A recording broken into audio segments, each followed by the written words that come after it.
Hi மக்களே, வணக்கம். உங்கள் வீட்டில் இடியாப்பம் செஞ்சு மீந்து போச்சா? அதில் எப்படி கிச்சடி செய்யலான்னு சொல்லிட்டு வாங்க வீடியோக்குள்ளே போவோம். இன்றைக்கி இடியாப்பத்தை வச்சு ஒரு கிச்சடி பண்ணிடலாம். வாங்க எப்படி செய்யலான்னு சொல்லி பார்ப்போம். இடியாப்பம் செஞ்சு அது மீதி இருந்துச்சுன்னா அதை இந்த மாதிரி ஸ்டைலில் எப்படி செய்யலான்னு சொல்லிட்டு பார்ப்போம். 6 இடியாப்பம் இருக்குது. இது அப்படியே இருக்கட்டும். ஒரு கடாயை வச்சுக்கலாம். கடாயில் கொஞ்சமாக ஆயில் ஊற்றிப்போம். 2 டீஸ்பூன் ஆயில் ஊற்றியாச்சு. கடுகு போட்டுக்கலாம், சோம்பு போட்டுக்கலாம், உளுத்தம்பருப்பு போட்டுக்கலாம், கடலைப்பருப்பு, ஒரு துண்டு இஞ்சும் பூண்டும் பொடியாக கட் பண்ணி வச்சுருக்கேன், அதையும் போட்டுக்கலாம். 4 பல்லு பூண்டு கட் பண்ணிக்கோங்க. ஒரு பச்சை மிளகா கீறினது அதையும் போட்டுக்கலாம். நல்லா வதக்கி விட்டுடலாம். கருவேப்பிலை கொஞ்சமாக எடுத்து போட்டுங்க. ஒரு பெரிய சைஸ் வெங்காயம் முழுசாக பொடியாக கட் பண்ணி வச்சுருக்கேன், அதையும் போட்டுக்கலாம். நல்லா வதக்கி விட்டுருங்க. ஒரு சிட்டிக்காய் அளவுக்கு கரம் மசாலா பவுடர், 1/2 டீஸ்பூன் மிளகாத்தூள் நல்லா சேர்த்து வதக்கிங்க. இப்போ இதிலே தக்காளி போட்டுக்கலாம். ஒரே ஒரு தக்காளி போட்டுக்கிறேன். எல்லாம் சேர்த்து நல்லா வதக்கி விட்டுருங்க.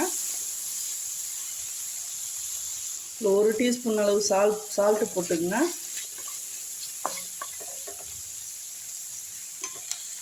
புதினா இலை இருந்தால் 2 இலை போட்டுங்க. நல்லா வதக்கி விட்டுருங்க.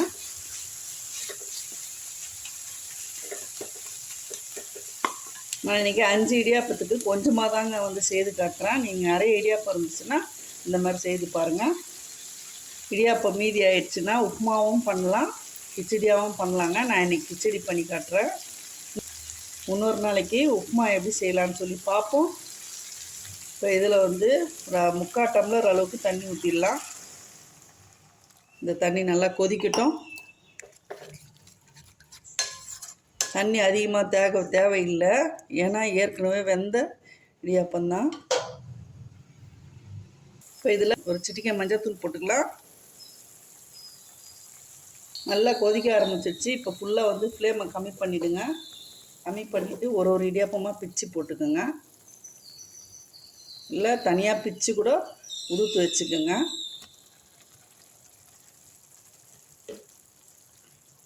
நான் எல்லா இடியாப்பத்தையும் அதே மாதிரி பிச்சு போடுறேன். இது சூடாக இருக்குது இடியாப்பம். அவ்வளோதான், ரொம்பவே சூப்பராக இருக்குங்க. நல்லா கிண்டி விட்டுடலாம். இப்போ ஃப்ளேமை ஹை பண்ணிக்கோங்க.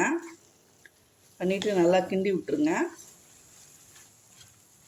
ரொம்பவே சாஃப்டாக இருக்குங்க இந்த கிச்சடி. நம்ம சேமியாவில் செய்கிறத விட சூப்பராகவே இருக்கும். இந்த தண்ணி அளவு கரெக்டாக இருக்கும்.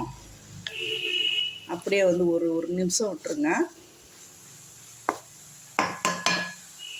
அந்த ஊற்றின 1 டம்ளர் தண்ணி மொத்தம் உறிஞ்சிக்குங்க, தண்ணியே இருக்காது. தண்ணி வற்றின பிறகு நீங்கள் கேஸ் ஆஃப் பண்ணிவிடுங்க. அவ்வளோதான், ரெடி ஆகிடுச்சு. கொத்தமல்லி போட்டுடலாம். எப்பயாச்சும் நம்ம இடியாப்பம் செய்வோம், அப்போது நேற்றும் இடியாப்பம் இன்றைக்கும் இடியாப்பமானுவாங்க. அந்த மாதிரி டைமில் இடியாப்பம் மீந்துருச்சுன்னா இந்த மாதிரி ஸ்டைலில் நீங்கள் செய்யுங்க. ரொம்பவே சூப்பராக இருக்கும், சாஃப்டாகவும் இருக்குங்க, சாப்பிட்றதுக்கு ரொம்ப ருசியாக இருக்கும். மீந்த இடியாப்பத்தை வச்சு இந்த மாதிரி நீங்கள் செய்திருக்க மாட்டீங்க. ட்ரை பண்ணிவிட்டு கண்டிப்பாக கமெண்டில் சொல்லுங்கள். இந்த வீடியோ பிடிச்சிருந்தா லைக் பண்ணுங்கள், ஷேர் பண்ணுங்கள், சப்ஸ்கிரைப் பண்ண மறக்காதீங்க. தேங்க்யூ மக்களே.